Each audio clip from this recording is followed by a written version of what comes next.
Bem, meus amigos, estamos aqui reunidos, vamos dar boa noite novamente, que pode ser que tenha alguém chegando aí que não estava anteriormente, né? Então, boa noite. Hoje é dia 9 de abril de 2021, estamos aqui nesse momento para o estudo do livro Nosso Lar, psicografia de Francisco Cândido Xavier, pelo espírito de André Luiz. E hoje nós vamos dar início ao capítulo o capítulo 12, que tem por título O Umbral. Esse capítulo, gente, será um capítulo que nós vamos estudar, eu acredito, que tem umas 4 ou 5 aulas sobre esse capítulo, porque ele tem informações tão importantes, estudos tão profundos, que eu não vou acelerar, não. Eu vou devagarzinho, tá? Para que a gente possa ir captando todos os detalhes, todas as orientações, os ensinos, as questões. Então, vai ser um capítulo que vai demandar algumas aulas. Os outros, normalmente, a gente leva 2 aulas, no máximo 3. Mas esse aqui vai ser um capítulo que a gente vai caminhar devagar, porque ele tem muita informação, muito aprendizado para a gente retirar dele.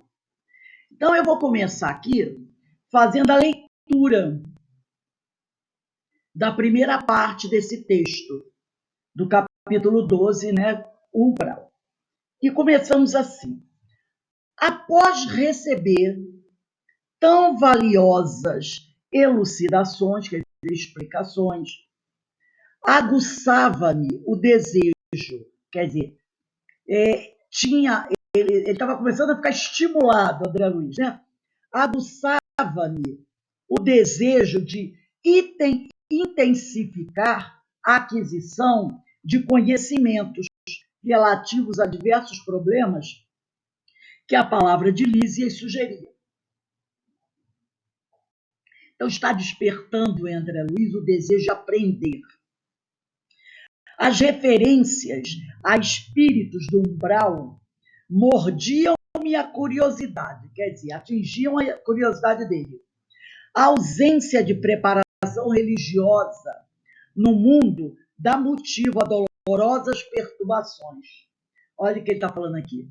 Aquelas pessoas que não têm uma preparação religiosa durante sua vida, normalmente elas terão dificuldades para compreender algumas coisas. Nós acabamos de ver isso no nosso estudo anterior, né? Ela pode muito bem se deixar envolver por coisas não muito boas, por falta de uma preparação religiosa adequada. Que seria o umbral? Conhecia apenas a ideia do inferno e do purgatório, pelos sermões ouvidos nas cerimônias católico-romanas a que assistira, obedecendo a preceitos protocolares, quer dizer, aquelas orientações formais. Ele ia à igreja, assistia a missa, o padre falava algumas coisas, ele não estava muito interessado naquela mensagem, e ali, né, protocolarmente, e a minha sou católica, né, mas só vai, como muitos, né, não é só a igreja, não, em qualquer templo religioso, seja um templo espírita, um templo evangélico, um templo católico, tem muitas pessoas que vão só uma questão social, sem nenhuma vontade realmente de aprender ou assimilar alguma coisa. Né? Desse umbral, porém, nunca tivera notícias. Então, ele nunca tinha escutado falar nessa história de umbral. Né? Então, vamos começando, como eu falei, vamos começar devagarzinho. A gente poderia perguntar por que essa ausência de preparação religiosa no mundo dá, inicialmente, motivo a dolorosas perturbações. Então, vamos lá abrir o nosso ecrã para a gente começar a caminhar, a garimpar nesse campo, né? Procurando verificar essa primeira frase, essa frase aqui tão importante de André Luiz, né? A ausência de preparação religiosa no mundo dá motivo a dolorosas perturbações. Então, nós estamos aqui no estudo do Livro dos Espíritos, capítulo 12, primeira parte. Umbral. Lísias começa a esclarecer André Luiz sobre o umbral. Então, se o homem, enquanto está encarnado, não assume a sua condição espiritual, porque nós somos espíritos, não é? Mas tem muita gente que não entende, não se assume enquanto um ser espiritual. Reconhecendo e experimentando as verdades eternas, acaba por viver uma existência de ilusões transitórias, assumindo um papel equivocado no mundo e buscando uma solidez material que não existe. Olha aí o nosso companheiro lá, né? O nosso rei. O rei lá da nossa história do mundo hebreu. O que ele fez da vida dele? Ele não assumiu a sua condição espiritual. Muito pelo contrário. Viu tudo o que aconteceu com seu predecessor, Nabucodonosor, mas não tirou para ele nenhuma lição. E teve uma vida, né, baseada em uma existência de ilusões transitórias, assumindo o papel equivocado no mundo e buscando uma solidez material que não existe. O que aconteceu? Acabou perdendo seu reino. E assim, né, esse homem se desespera diante de tudo que imaginava fazer sentido, mas que lhe foge no limiar da morte impalpável. Quer dizer, na hora que as coisas acontecem, na hora que a dor bate a porta, na hora que os conflitos surgem, ele se desespera. Lembra do rei? Tragam-me os feiticeiros, os magos, para me explicar o que está acontecendo. Belsazar, né? Ele não sabia o que estava acontecendo. E o que ele estava percebendo é que as coisas estavam fugindo do controle dele. Vamos lá do Livro dos Espíritos, na questão 959. 959. Capítulo 2 das penas e gozos futuros. O nada, vida futura. Tem esse subtítulo, né? O nada, vida futura. 959. Kardec pergunta: de onde nasce para o homem o sentimento instintivo da vida futura? Já temos dito. Antes de encarnar, o espírito conhecia todas essas coisas. E a alma conserva uma vaga lembrança do que sabe e do que viu no estado espiritual. Então, antes de encarnarmos, nós já conhecíamos todas essas coisas. Tá? E tem a notinha. Em todos os tempos, o homem se preocupou com o seu futuro, para lá do túmulo. Isso é muito natural. Qualquer que seja a importância que ligue a vida presente, não pode ele furtar-se a considerar quanto essa vida é curta e, sobretudo, precária, pois que a cada instante está sujeita a interromper-se, nenhuma certeza lhe sendo permitida acerca do dia seguinte. O que será dele após o instante fatal? É o que muitas pessoas estão fazendo hoje, né? Tiveram aquela vida do amanhã não tem mais, mas quando o momento chegou, devido à sua leviandade, ele pergunta: será que eu posso morrer? Será que se eu pegar esse vírus eu posso morrer ou não? O que vai acontecer? E se eu morrer, o que será de mim? O que será da minha família? O que será dele após o instante fatal? Questão grave esta, porquanto não se trata de alguns anos apenas, mas da eternidade. Aquele que tem que passar longo tempo em país estrangeiro se preocupa com a situação que lá se achará, Como então não nos havia de preocupar em que nos veremos, deixando este mundo uma vez que é para sempre? A ideia do nada tem qualquer coisa que repugna a razão. O homem que mais despreocupado seja durante a vida, em chegando o momento supremo, pergunta a si mesmo o que vai ser dele, e sem o querer, espera. Crer em Deus, sem admitir a vida futura, for um contrassenso. O sentimento de uma existência melhor reside no foro íntimo de todos os homens. Não é possível que Deus aí o tenha colocado em vão. A vida futura implica a conservação da nossa individualidade após a morte. Com efeito, que nos importaria sobreviver ao corpo se a nossa essência moral houvesse de perder-se no oceano do infinito? As consequências para nós seriam as mesmas que se tivéssemos de nos sumir do nada. Então, essa preocupação sempre existe. Mas muitas pessoas só vão se preocupar com isso na hora que a situação fica complicada. Infelizmente, muitas pessoas só vão se ligar quando a dor bater, porque até então ela não dá a mínima atenção.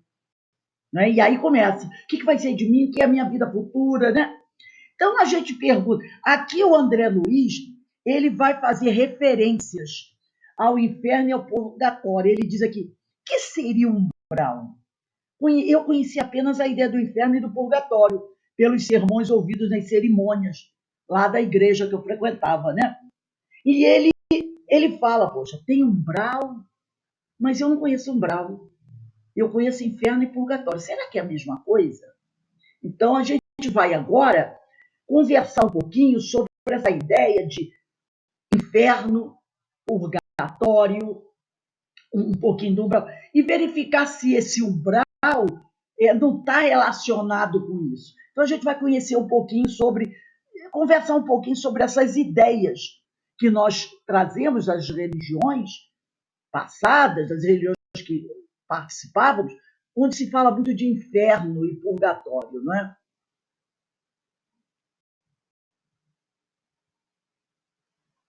Segundo algumas religiões, que não são todas, são algumas, o inferno é definido como um lugar onde a alma culpada é castigada na outra vida. Essa é a ideia. Inferno é para isso, é para castigar quem pecou. Numa visão mais atual dessas mesmas religiões, porque no passado, lá do passado, essa era a visão dura. Morreu, foi ruim, vai direto para o inferno. E não tem salvação.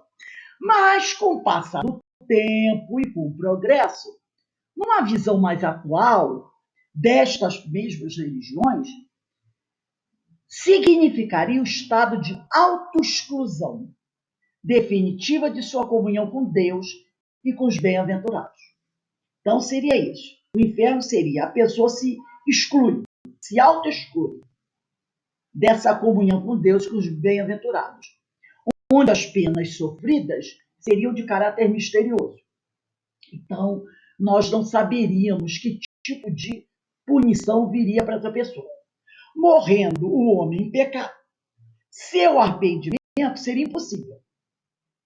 Com o inferno no passado e no momento mais avançado, inferno continua sendo a mesma coisa. É impossível o homem sair dele. Mas aí nós vamos ver que vai surgir o purgatório, que representa uma condição não definitiva de purificação da alma menos culpada. Porque o inferno acabou, não tem jeito. Com o passar do tempo, vai surgir o tal do purgatório, aonde tem uma certa maleabilidade, né? É uma condição não definitiva de purificação da alma menos culpada. Já o purgatório é para aquele que não é tão culpado assim. Aquele onde a culpa é pesada, esse é inferno direto. Mas tem aqueles que não foram com a mão tão pesada assim. E esses são merecedores do purgatório. E lá no purgatório tem uma coisa interessante. O sujeito que foi para o purgatório, ele fica aguardando por orações e boas obras dos vivos em seu nome, que a conduziriam ao seu destino eterno, o paraíso. Então ele vai para o purgatório, ele fez lá as suas besteiras. Não é merecedor do inferno fatal, mas também não pode ir para o céu. Então ele fica lá no meio termo, no purgatório. Mas ele vai depender da boa vontade das pessoas.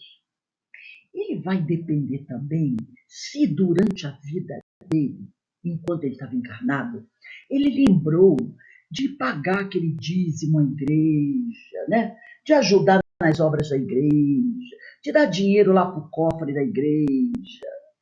Porque se ele fez isso com uma certa, vamos dizer assim, vantagem, né? Com uma certa quantidade satisfatória, deu uma certa quantidade satisfatória, uma certa generosidade, que fez com que o padre tenha ficado com um sorriso nos lábios, no rosto muitas vezes, pode ser que o padre, em agradecimento e lembrança a ele, mande rezar missas para ele. Pode ser até que as pessoas a quem ele ajudou também lembrem dele e resolvam orar por ele.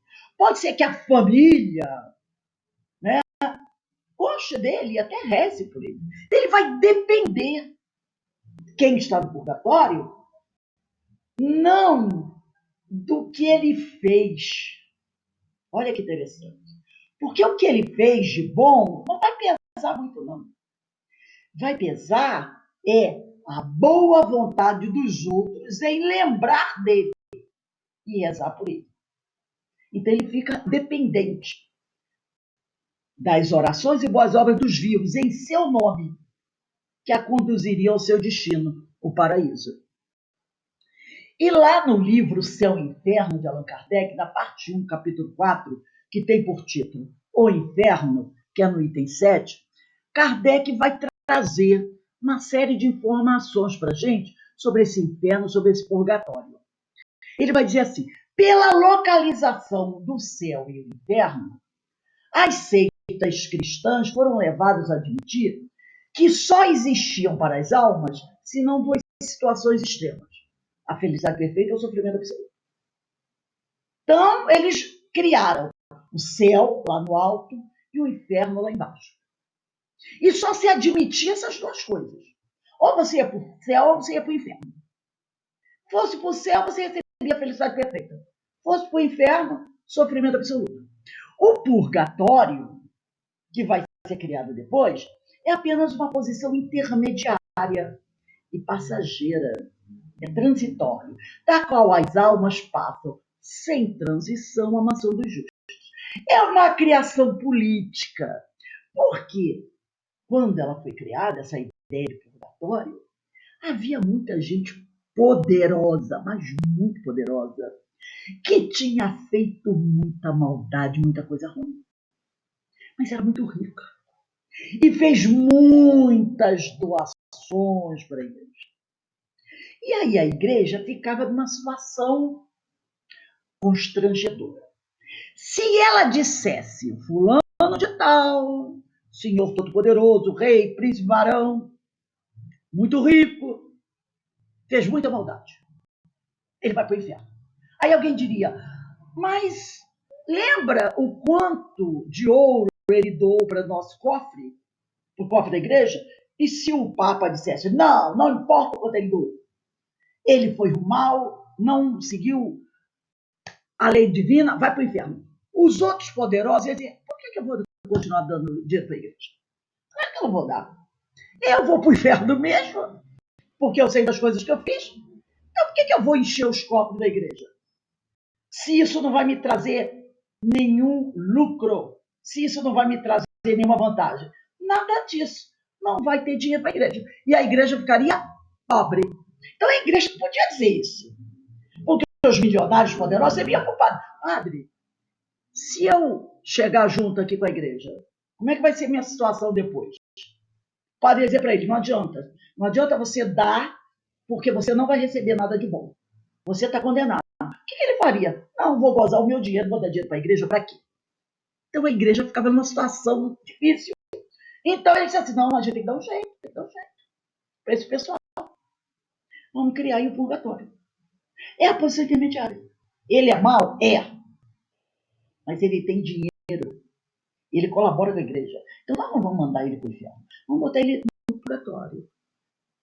Não, é quentinho, é brabinho. Mas não é tão brabo quanto o inferno. Mas ele não vai ficar lá muito tempo, não.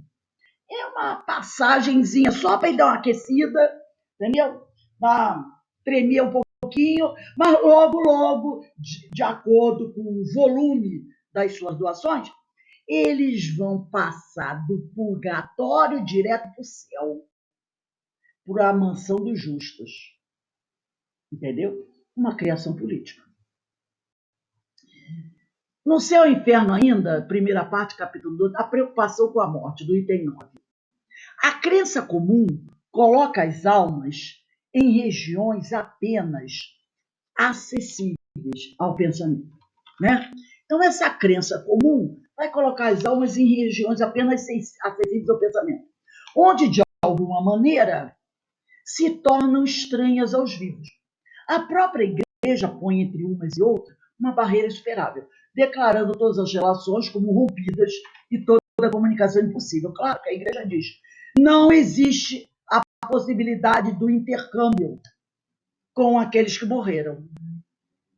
Então, essa crença comum coloca as almas em regiões apenas acessíveis ao pensamento. E eu só posso imaginar. Ele está no céu, ele está no inferno, né? Mas eu não posso entrar em contato com ele. Então, esse lugar onde esses espíritos poderiam estar, eu não tenho conhecimento. São lugares estranhos para mim, porque essa religião, ela não permite você saber notícias do lado de lá, nem entrar em contato com eles. E a igreja vai colocando barreiras nessa comunicação. Porque se ela permitisse essa comunicação, ela perderia o poder sobre tudo isso, né? Então ela declara, não tem comunicações. Só quem pode ter é a cúpula da igreja, são alguns sacerdotes, bispos, mas o povo não. Por quê? Porque ela quer ter o domínio de tudo aquilo. Ela quer ter o domínio. Ela quer ser a intermediária entre o homem e Deus. Ela quer ser a intermediária. Então, ela afasta toda a possibilidade do homem ter acesso a esse mundo espiritual e ao contato com os espíritos. Se as almas estão no inferno, é perdida toda a esperança de revê-las. É isso que a igreja diz pra gente. A menos que se vá para lá também. Se você for para lá, você vai entrar em contato com eles. Se estão entre os eleitos, lá no céu, no paraíso, essas almas vivem completamente distraídas, em contemplativa beatitude, bem-aventurança. É os anjinhos tocando harpa, indo para lá e para cá, para lá e para cá, aquela ociosidade terrível. Tudo isso põe uma distância tal entre mortos e vivos, que faz supor que a separação seja eterna. Então é aquela coisa, né? Perdi meu ente querido. Perdi. A gente ainda traz essa ideia. É isso que a gente... Perdi. Quer dizer, ele foi embora nunca mais. Eu perdi. É essa ideia que a gente tem de distância, de separação total. A alma que estiver no céu será realmente feliz, vendo arder eternamente, por exemplo, seu filho, seu pai, sua mãe, seus amigos? Perguntaríamos isso. Será que algum espírito nesse céu, né, cheio de nada para fazer, será que ele vai ficar feliz sabendo que um filho dele, um parente ou ente querido está queimando lá no inferno?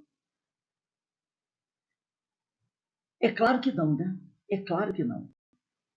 De um lado, lá no livro Céu e Inferno, primeira parte, capítulo 236, Kardec continua. De um lado, condenados no inferno, se contorcendo a espiar em torturas e chamas eternas os erros de uma vida passageira. Os séculos sucedem-se aos séculos, e não há para tais desgraçados sequer o alívio de uma esperança. E o que é mais cruel? Sem proveito do arrependimento. Porque o cara fica queimando lá, mas isso não traz proveito para ninguém. De outro lado, as almas abatidas e aflitas do purgatório aguardam a intercessão dos vivos, que orarão ou farão orar por elas, sem nada fazerem de esforço próprio para progredirem. Então você tem o inferno, onde o cara está sofrendo e vai sofrer eternamente, que são as penas eternas. De outro lado, você tem o purgatório, onde o cara fica ali, ai meu Deus do céu, será que alguém lembra de mim para me dar o salvo-conduto? Mas a atitude dele não conta. Se ele decidir ali no purgatório fazer alguma coisa para ajudar alguém, não vai adiantar, porque a atitude dele não vai resolver. Qualquer coisinha que ele faça para ajudar alguém, não conta. O que conta é o outro que está encarnado lembrar dele. Se ele foi generoso, se ele foi bom, se não foi. Se ele, de repente, se arrepende, não me arrependo, eu quero ajudar alguém aqui. Não adianta, é tempo perdido. Então, olha só que ideias totalmente sem sentido. Ainda no Céu e Inferno, capítulo 4. Intuição das penas futuras, item 2. Não podendo compreender senão o que vê, o homem primitivo, naturalmente, desenhou seu futuro pelo presente. Claro, o homem primitivo, os nossos ancestrais, pelo que ele via ali, no momento que ele vivia, as orientações que ele recebia, ele imagina que o futuro vai ser assim. Para compreender outros tipos, além dos quais ele tinha vista, seria preciso para ele um desenvolvimento intelectual que só completaria com o tempo. Por isso que nós, muitos de nós, ainda trazemos essa ideia de purgatório, de inferno, de umbral, de trevas.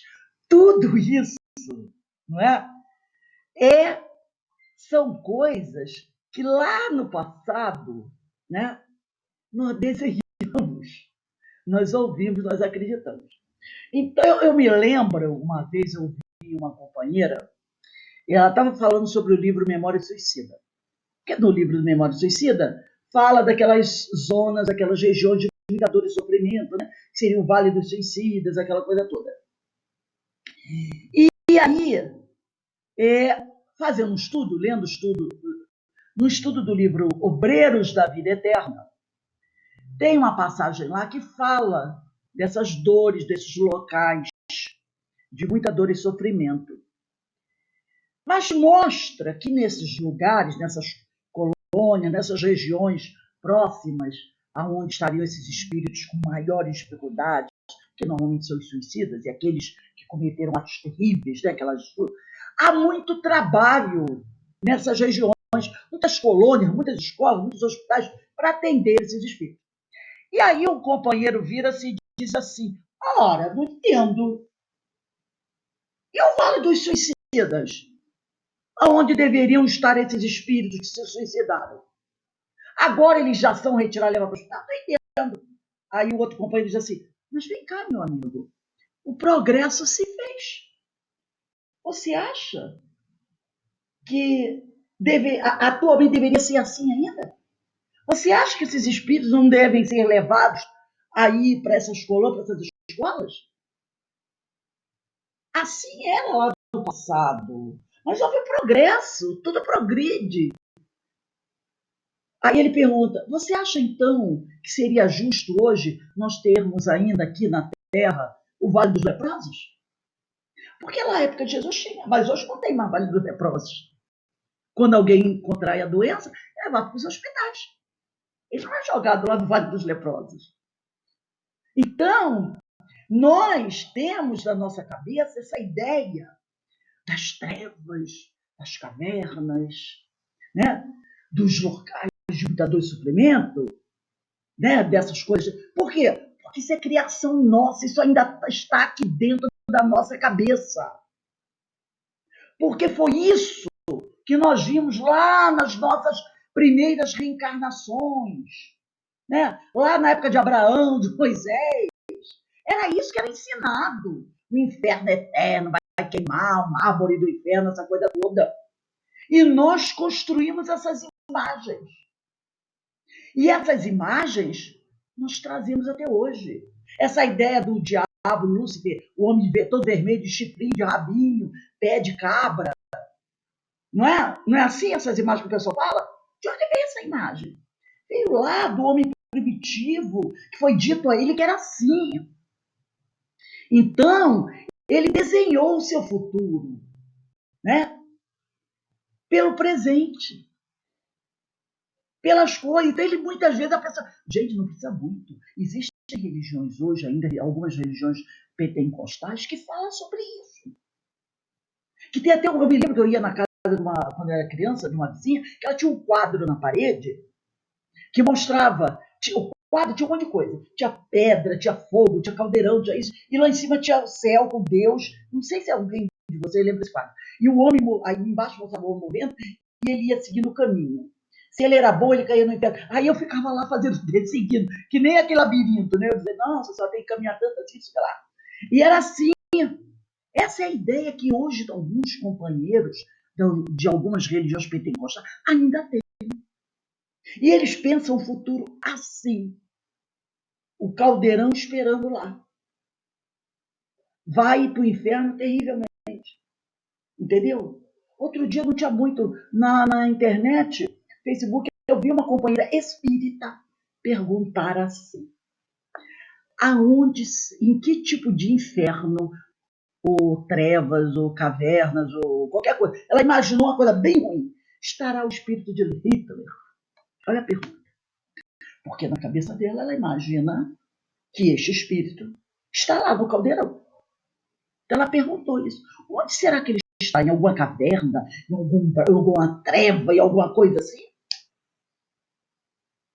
Então ela já imaginou o inferno. Ele no inferno lá. Queimando para eternamente. Será? Será? Ou será que ele está preparando uma encarnação para trabalhar como médico, professor, em alguma região aí onde haja muita necessidade de trabalhadores? Que talvez sejam desses trabalhadores anônimos, que vai desde que o sol aparece até a hora do sol se pôr, trabalhando. Porque inteligente ele era. Será que Deus não deu para ele, não vai dar para ele uma reencarnação onde ele poderá utilizar a inteligência dele para o bem? Depois, é claro, que ele despertar, se arrepender, e talvez já tenha como julgar. Mas nós fazemos isso. O que é isso? É isso aí. Não podendo compreender senão o que vê o homem primitivo, e muitos de nós ainda trazemos essas coisas do homem primitivo, naturalmente desenhou seu futuro pelo presente, para compreender outros tipos, além dos que tinha à vista, do que ele ouvia, do que ele foi ensinado a ele, seria preciso para ele um desenvolvimento intelectual que só completaria com o tempo. Também o quadro, por ele imaginado, sobre as penas futuras, não é senão um reflexo dos males da humanidade, em mais vasta proporção, reunindo-lhe todas as torturas, suplícios e aflições que achou na Terra. Então, muitas vezes, ele vê toda essa desgraça, essas guerras, essa maldade acontecendo aqui, e aí ele pensa, ele vai ser jogado nesse inferno também. E aí, é castigo em cima de castigo, em cima de castigo. Vai penar lá até não poder mais. Nos climas abrasadores, nos trópicos, ele imagina o inferno de tudo, né? Se ele vive nos trópicos, ele vai imaginar que o inferno é um lugar abrasador, porque afinal ele vive num lugar muito quente. Já se ele vive nas regiões árticas, ele vai imaginar o quê? O inferno de gelo. É o que a pessoa vai dizer. Não estando ainda desenvolvido o sentido que mais tarde o levaria a compreender o mundo espiritual. Então ele só podia conceber penas materiais. Ele não podia conceber penas morais, né? Ele só concebe penas materiais, porque ele não tem essa ideia do mundo espiritual, da espiritualidade. E assim, com pequenas diferenças de forma, os infernos de todas as religiões se assemelham. Se você for buscar ver, você vai ver que em todas as religiões o inferno é bem parecido, tem os mesmos detalhes. Reflexões sobre o purgatório. Lá no Céu e Inferno, primeira parte, capítulo 5, o purgatório. O Evangelho, se a gente for buscar o Evangelho de Jesus, ele não faz menção alguma do purgatório, que só foi admitido pela Igreja no ano de 593 depois de Cristo, por interesses políticos. É incontestavelmente um dogma mais racional é até um pouquinho mais racional e mais conforme com a justiça de Deus que o inferno, que estabelece punições menos rigorosas e resgatáveis para as faltas de gravidade mediana. Quer dizer, de certa forma, já mostra um pouquinho de benevolência, né? Porque o cara, se o cara receber, a pessoa receber oração dos outros, ele sai, não tem aquela coisa da pena eterna. Se ele receber, então já é uma coisa melhorzinha, podemos dizer assim. Mas, necessariamente, a noção do purgatório ela deveria ser incompleta, porque apenas conhecendo a penalidade do fogo, fizeram dele inferno menos tenebroso, visto que as almas aí também ardem, embora em fogo mais brando. Sendo o dogma das penas eternas incompatível com o progresso, as almas do purgatório não se livram dele por efeito do seu adiantamento, como nós falamos. Se ele tentar fazer alguma coisa, não adianta. Ele não se livra por efeito do seu adiantamento, mas em virtude das preces e do dinheiro, né, que se dizem ou que se mandam dizer em sua intenção. E do dinheiro que ele pagou lá para a igreja. E se foi bom o primeiro pensamento, ao criar o purgatório, para abrandar um pouquinho, outro tanto não acontece quanto às consequências dele, decorrentes. Por quê? Porque o umbral vai trazer o purgatório vai trazer uma série de problemas, né? Quais são dele? Os abusos, as preces pagas, transformaram o purgatório em mina mais gendosa que o inferno. Entendeu? Então, se por um lado ele deu a ideia, foi criado o purgatório para abrandar, por outro lado, com o purgatório vieram os abusos, porque aí a igreja começou a cobrar caro rezar pelo cara que está no purgatório. O cara morria e deixava 10 anos de missa paga, né? E o purgatório se tornou uma mina muito mais rendosa para a igreja que o inferno. Então vamos continuar aqui no nosso livro agora, do nosso lar. Ah, não, tem ali. Livro dos Espíritos, questão 1013, capítulo 2 das penas e gozos futuros. Kardec pergunta: o que se deve entender por purgatório? E eles respondem: dores físicas e morais. O tempo da expiação. Quase sempre na terra é que fazeis o vosso purgatório. E que Deus vos obriga a expiar as vossas faltas. Então ele fala que na realidade nosso purgatório é aqui na terra. O que o homem chama purgatório é igualmente uma alegoria, devendo se entender como tal, não um lugar determinado, porém, o estado dos espíritos imperfeitos, que se acham em expiação até alcançarem a purificação completa. É uma faixa vibracional que os elevará à categoria dos espíritos bem-aventurados. Operando-se essa purificação por meio das diversas encarnações, o purgatório consiste nas provas da vida corporal. O purgatório é essa faixa vibracional que nos obriga, né, a estar aqui na Terra, passando pelas dificuldades, para resgatar, reparar os nossos equívocos. Então, na realidade, é uma faixa vibracional onde nós nos encontramos ainda. Nós vamos ver isso mais à frente. Seguindo aqui no nosso livro, no livro Nosso Lar. Ao primeiro encontro com o generoso visitador, minhas perguntas não se fizeram esperar. Lísias ouviu-me atencioso e replicou: ora, ora, pois você andou detido por lá tanto tempo e não conhece a região? Ele está falando do umbral. Ora, você ficou tanto tempo lá no umbral e não conhece? Você diz que conhece só o purgatório e o inferno? Mas o umbral você conhece sim, você esteve lá. Recordei os sofrimentos passados, experimentando arrepios de horror. O umbral, continuou ele solícito, começa na crosta terrestre. É a zona obscura de quantos no mundo não se resolveram a atravessar as portas dos deveres sagrados. Então, o umbral é a zona obscura de quantos no mundo não se resolveram a atravessar, daqueles por livre-arbítrio, não quiseram avançar, atravessar as portas dos deveres sagrados, a fim de cumpri-los, demorando-se no vale da indecisão ou no pântano dos erros numerosos. Então, essa zona, essa faixa vibracional, onde estão os espíritos que permanecem por livre escolha em rebeldia. Em rebeldia. Entendeu? Demorando-se no vale da indecisão ou no ponto dos erros numerosos. É essa faixa vibracional.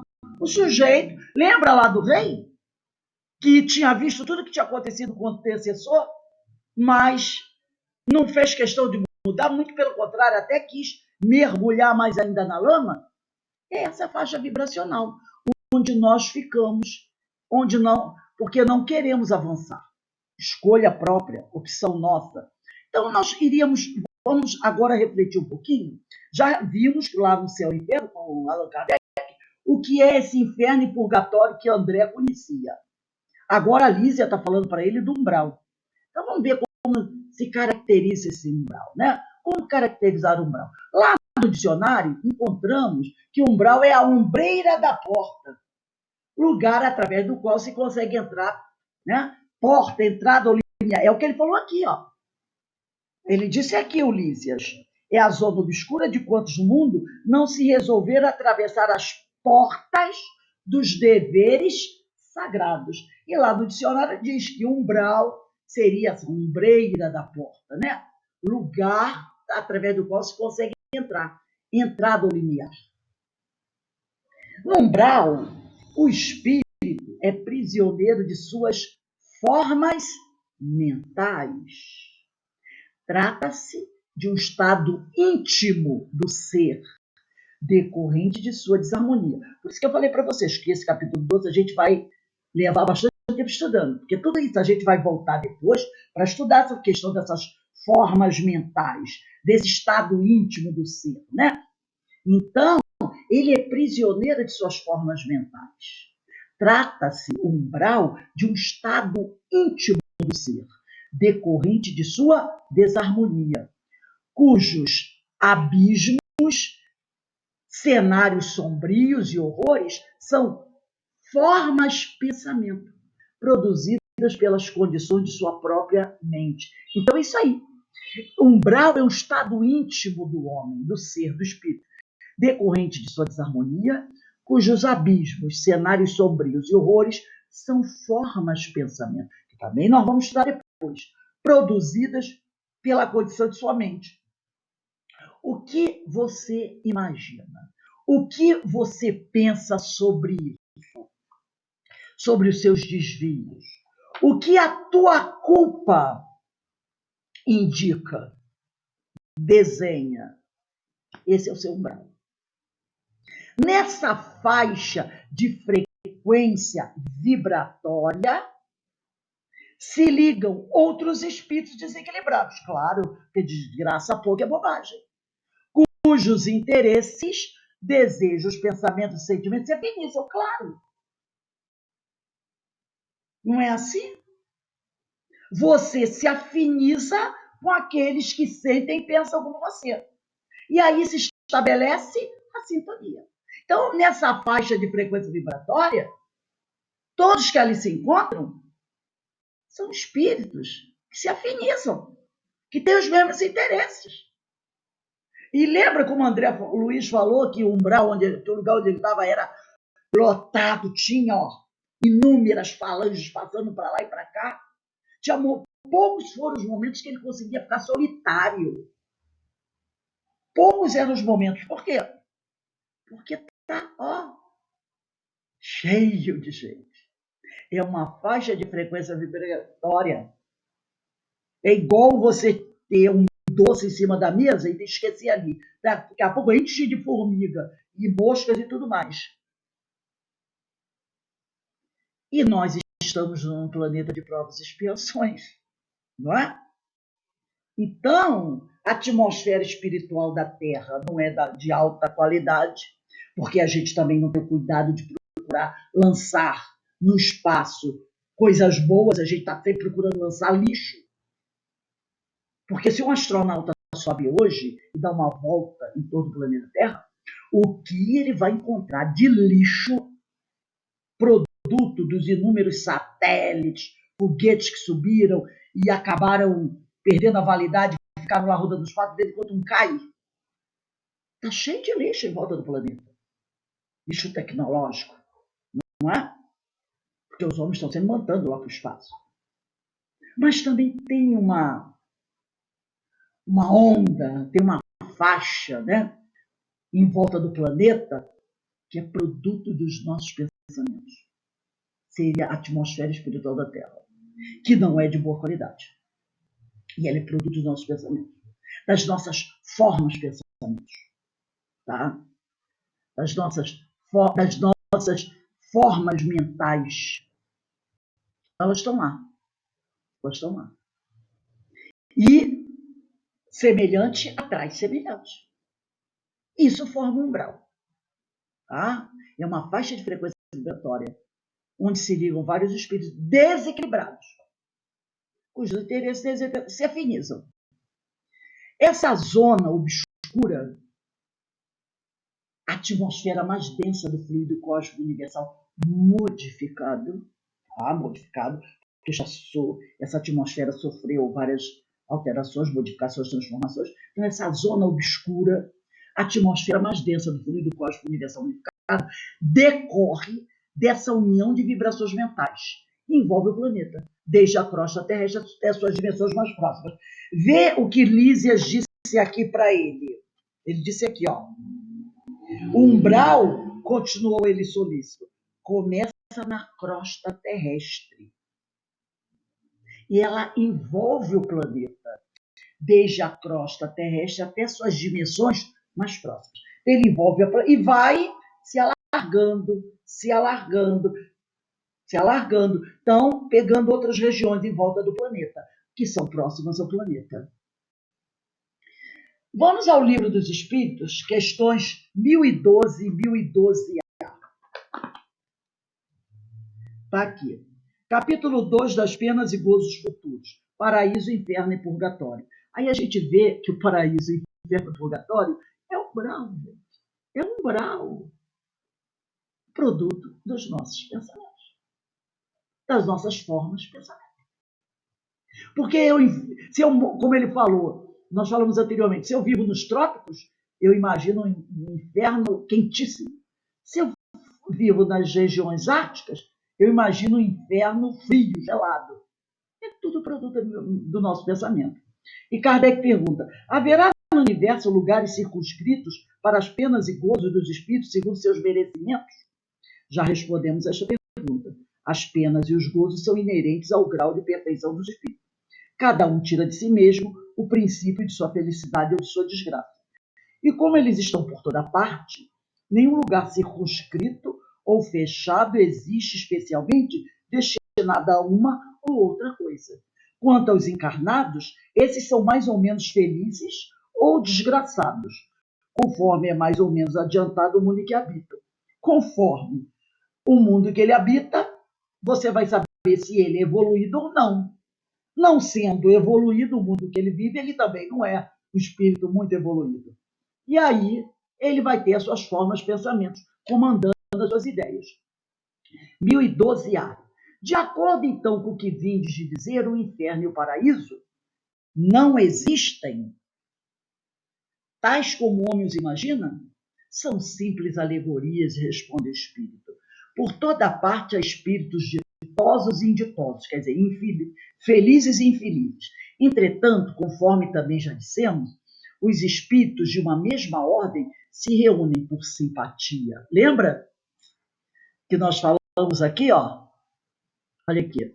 Nessa faixa de frequência vibratória se ligam outros espíritos desequilibrados, cujos interesses, desejos, pensamentos e sentimentos se afinizam. Então é o que o Kardec está dizendo aqui. Né? Entretanto, conforme também já dissemos, os espíritos de uma mesma ordem se reúnem por simpatia. Olha a afinidade. Mas podem reunir-se onde queiram, quando são perfeitos. O perfeito ele pode ir onde ele quiser. Mas o imperfeito não. Ele tem que se reunir ali, no lugar onde a mente dele criou. A localização absoluta das regiões, das penas e das recompensas, só na imaginação do homem existe. Formas de pensamento. Provém da sua tendência a materializar e circunscrever as coisas, cuja essência infinita não lhe é possível impossível compreender. Então, o espírito puro, ele pode se reunir onde ele quiser, mas o imperfeito não. Ele é fruto dos pensamentos. A vida dele é fruto dos pensamentos dele. Então, se ele pensa essas coisas negativas, é ali que ele vai ficar preso. Entendeu? Então, ele diz aqui, a localização absoluta das regiões das penas, das recompensas, só na nossa imaginação existe. Entendeu? O céu e o inferno, o paraíso e o fogo o mármore dos infernos, só na imaginação do homem existe. Provém da nossa tendência a materializar tudo, porque aquele homem primitivo não tinha ideia de mundo espiritual. Então ele criava na imaginação dele o que ele via, o que falavam para ele. Então ele materializava tudo e trouxe isso para o futuro dele, né? Então o homem tem essa mania de tendência a materializar e circunscrever as coisas, cuja essência infinita ele não consegue compreender. A gente não consegue compreender esse infinito, né? Então a gente iria perguntar, quem permanece no umbral? Quem é que vai para o umbral? Para a gente fechar o nosso estudo de hoje. E qual a duração dos sofrimentos do espírito nesse umbral? Então, quem é que permanece nesse umbral e qual a duração do espírito nesse umbral? Situam-se no umbral, né? Nós vamos falar dos espíritos e a dor moral, né? Situam-se no umbral quantos no mundo não se resolveram atravessar as portas dos deveres sagrados. Lembra que o Lívias, ele disse isso aqui, né? Ele disse isso aqui. Então, aqueles, né, ele diz aqui, é a zona obscura de quantos no mundo não se resolveram atravessar as portas dos deveres sagrados a fim de cumpri-los, demorando-se no vale da indecisão ou no pântano dos erros numerosos. Então, no umbral estão aqueles, os rebeldes, aqueles que no mundo não se resolveram atravessar as portas dos deveres sagrados, cujas mentes em desequilíbrio persistem nas vibrações do orgulho e egoísmo, condicionadas às escolhas que os afastaram do aprendizado moral edificante na oportunidade encarnatória, né? Então, aqueles que exercem o seu livre-arbítrio e, devido às suas escolhas equivocadas, entram em desequilíbrio, persistindo nessas vibrações do orgulho e do egoísmo, e estão condicionados às escolhas que os afastaram do aprendizado moral edificante, nessa oportunidade encarnatória. Permanecem, quanto tempo eles vão ficar?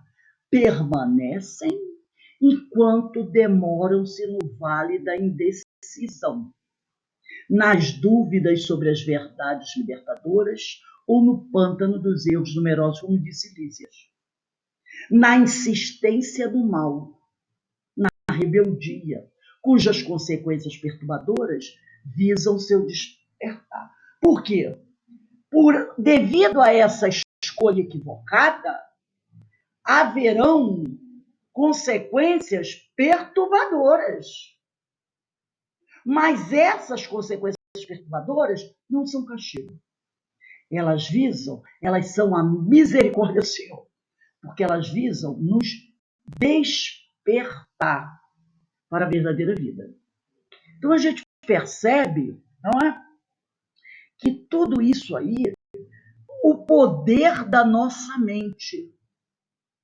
O poder da nossa mente. Como é importante a gente buscar a educação moral, como é importante a gente caminhar ali, seguindo os passos de Jesus, para que a gente não se fixe numa faixa vibracional dessas aí, que a gente chama de umbral. Aí tem outros que chamam de trevas, não tem? O pessoal, as trevas, né? Os abismos, as zonas abismais, a gente não vê o pessoal aí pregando essas coisas? Tudo isso aí, ó, é fruto do nosso pensamento. Mas, se não buscarmos realmente uma modificação, nós seremos atraídos para isso. Nós seremos atraídos para isso. E não estaremos sozinhos. Não estaremos sozinhos.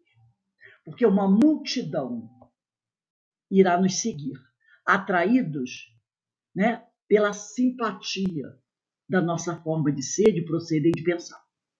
Nas próximas aulas, nós vamos nos aprofundar na ideia de formas, pensamentos, nessa faixa vibracional, para a gente tirar essa ideia. Porque muitas vezes as pessoas dizem assim, tem gente que diz assim, eu quero ir para nosso lar. Porque nosso lar é uma colônia umbralina, mas é suave. Aí fulano morreu, está no umbral. Fulano morreu, está no extremo. Quando a gente fala isso, a gente está falando em inferno e purgatório. É isso que a gente está falando. Inferno e purgatório. Porque tem muito espírita que acredita que umbral existe como uma região fixa no espaço. Não existe. É uma faixa vibracional. Percebeu? Que a gente materializa. É uma faixa vibracional. Aí eu lembro do Menezes que disse na aula passada, a casa de meu pai tem muitas moradas, também essas. Da nossa mente também é uma morada. Porque se eu entro numa faixa vibracional e ali faço morada, ali eu fico e atraio outros e materializo formas de pensamentos, é uma morada. A casa de meu pai tem muitas moradas. Entenderam como o ensino de Jesus é? É uma faixa vibracional. Então, dizer umbral é como dizer assim, é um estado de espírito. Como o céu, o inferno, o purgatório. As trevas é uma faixa vibracional. Não é um lugar, como muita gente acha, que é um lugar no espaço para onde vão, o pessoal até diz assim, é um lugar no espaço para onde vão os espíritos sofredores. Não! O cara pode estar nas trevas, encarnadinho em pé do teu lado. Percebeu? Porque o pessoal diz isso. Morreu, esse foi para o umbral. Esse foi para as trevas. Esse foi para as zonas abissais. Mas às vezes o cara não morreu. O cara está no umbral, está no inferno, está no purgatório, está nas trevas, está nos abismos. Encarnado. Mas como? Claro. Porque, é faixa vibracional. E faixa vibracional tem o encarnado e o desencarnado. Entendeu? Então, essa história de que Hitler está lá nas zonas trevosas, é uma faixa vibracional. Mas às vezes você que está falando também está. Mas eu estou encarnado. E daí? É faixa vibracional. Então, a gente tem que desmistificar essa ideia de umbral, trevas, entendeu? Vale dos suicidas. É zona vibracional. Por quê? O Vale do Suicida é zona vibracional. Como é que o sujeito se sente? Culpado. Não é? Faixa vibracional. Só que a culpa dele é uma coisa que a gente não consegue avaliar nem definir, porque o próprio, lá no livro do mesmo diz assim, quem não passou por isso, não se lembra, não consegue avaliar o nível de dor que aquele espírito culpado sente. Mas às vezes a pessoa diz, mas ele diz que não sente. Ele não quer aceitar, mas ele lá no íntimo, o espírito sabe. E a forma que ele tem para se rebelar é uma forma que ele criou para tentar amortecer a dor. A revolta muitas vezes é uma forma de você amortecer a dor. Mas é uma faixa vibracional terrível, que não é qualquer um que pode trabalhar com eles. Porque é uma faixa vibracional muito intensa, muito difícil. Só aqueles espíritos muito bem preparados que podem trabalhar. A gente vê isso lá no Memória Suicida. Tanto que na aula passada, a irmã Celestina falou que nem todo mundo que vem trabalhar aqui fica. Às vezes fica só um tempo e depois vai embora. Aí ela até fala, só uns 3 ou 4, uns 10 é desse tempo todo que conseguiu permanecer trabalhando com a gente. De tão difícil que é o trabalho com esses espíritos que estão nessa faixa vibracional. Porque a culpa deles é algo que a gente não tem condições de imaginar. Então, há vários tipos de faixas vibracionais. cada uma, nós damos um nome. Entendeu? Uma nós chamamos de inferno, outra de purgatório, outra de umbral. Mas, como disse o nosso amigo Menezes, a casa de meu pai tem muitas moradas. E nome é que não falta para a gente colocar. Cada religião dá um nome, não é? Você vai, os hindus dão um nome, os egípcios dão outro nome, cada um dá um nome. Mas é tudo a mesma coisa. Faixa vibracional. Está aqui, ó, no nosso pensamento. Então a gente tem que entender isso para não ficar falando, aquele espírito morreu, foi para o umbral. É besteira dizer isso. Foi para as trevas. Está nas trevas, é besteira. É uma faixa vibracional. Tá? Então a gente vai continuar estudando isso para a gente esmiuçar bem esse capítulo 12, que ele tem muito ensinamento para nos dar. Bom? Alguém gostaria de falar alguma coisa? Tá tudo ok? Todo mundo entendeu? Então tá legal. Então nós vamos encerrar. Eu amei. Foi muito esclarecedor esse lado do purgatório, mesmo que nós já temos estudado o céu e o inferno, temos que voltar novamente para lá para ver novamente. Por isso eu anoto tudo. A gente tem que estudar muito bem isso mesmo, porque é muito importante, né? Muito importante mesmo. Então, meus amigos, nós vamos encerrando o nosso estudo da semana, né? Semana vai passando rápido e os estudos também. Amanhã, às 4h15, estaremos aqui para a primeira aula das epístolas de Paulo, onde com certeza vamos estudar muita coisa interessante, tá bom? Então, para a gente encerrar, eu vou pedir para a nossa irmã Ideína fazer a nossa prece de agradecimento.